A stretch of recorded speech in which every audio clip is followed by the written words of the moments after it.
ऋषि दुर्वासा की कथा भारतीय पुराणों और धर्म ग्रंथों में अत्यंत प्रसिद्ध है। उनका नाम सुनते ही तेज, तपस्या, सत्य और क्रोध का स्मरण होता है। ऋषि दुर्वासा महर्षि अत्रि और माता अनुसुईया के पुत्र थे। महर्षि अत्रि सप्त ऋषियों में से एक थे और माता अनुसुईया पतिव्रता धर्म की सर्वोच्च प्रतीक मानी जाती थीं। ऐसी महान और दिव्य वंश परंपरा में जन्म लेने के कारण दुर्वासा ऋषि बचपन से ही असाधारण तेजस्वी, ज्ञानवान और तपस्वी थे।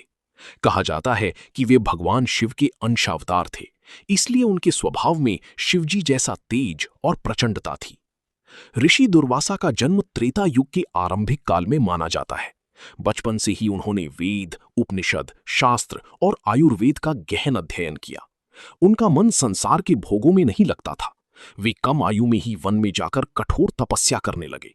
उन्होंने वर्षों तक हिमालय, नर्मदा तट, गंगा किनारे और विभिन्न पवित्र स्थलों पर ध्यान और साधना की। उनकी तपस्या इतनी प्रबल थी कि देवता भी उनका सम्मान करते थे।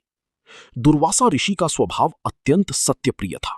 वे किसी प्रकार का अहंकार, छल, कपट, आलस्य या अधर्म सहन नहीं करते थे। यदि कोई व्यक्ति उनका अपमान करता, धर्म का उल्लंघन करता या अतिथि का सम्मान नहीं करता, तो वे तुरंत क्रोधित हो जाती और शाप दे देती थी। इसी कारण उनका नाम दुर्वासा पड़ा, जिसका अर्थ है जिनके साथ रहना कठिन हो। परंतु उनका क्रोध केवल धर्म की रक्षा के लिए होता था, निजी स्वार्थ के लिए नहीं। ऋषि दुर्वासा से जुड़ी सबसे प्रसिद्ध कथा महाभारत काल की है। एक बार दुर्योधन ने उन्हें प्रसन्न करके पांडवों के वनवास के समय उनकी आश्रम भेज दिया, ताकि वे भोजन मांगे और पांडव संकट में पड़ जाएं। उस समय द्रौपदी के पास अक्षय पात्र था, जिससे भोजन मिलता था, परंतु उस दिन वे भोजन कर चुकी थीं और पात्र खाली हो चुका था। दुर्वासा ऋषि अपनी हजारों शिष्यों करने गए और लौटकर भोजन मांगने वाले थे।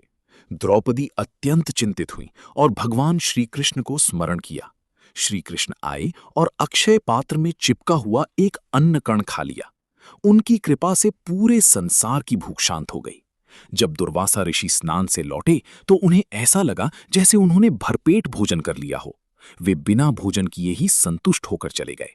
इस प्रकार पांडव संकट से बच गए। दुर्वासा ऋषि की दूसरी प्रसिद्ध कथा राजा अंबरीश से जुड़ी है। राजा अंबरीश भगवान विष्णु के महान भक्त थे। एक बार एकादशी व्रत के पारण के समय दुर्वासा ऋषि उनके महल आए। राजा ने उनका आदर किया। ऋषि स्नान के लिए चले गए और पारण का समय निकलने लगा। धर्म संकट होने पर राजा ने केवल जल ग्रहण किया।